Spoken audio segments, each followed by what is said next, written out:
যদি তুমি মাঝরাতের পর হাওয়ালি বিচে যাও, তবে সেখানে ঢেউগুলি সেই প্রত্যেককে মনে রাখে যে কখনো সেখানে এসেছিল।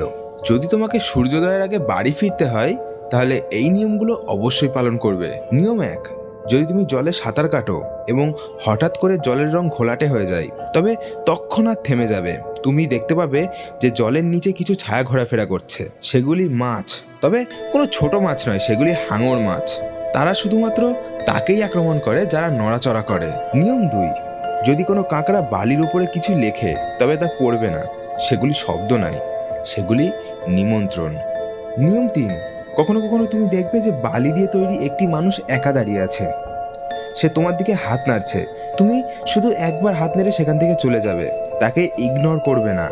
নিয়ম 4, যদি তুমি জলের ধারে একটি জোকারকে লাল বেলুন ধরে দাঁড়িয়ে থাকতে দেখো, তবে তার কাছে যাবে না। 5 নম্বর এবং শেষ নিয়ম, যখন তুমি ফিরে যাবে, তখন নিচের দিকে তোমার পায়ের ছাপগুলি দেখবে।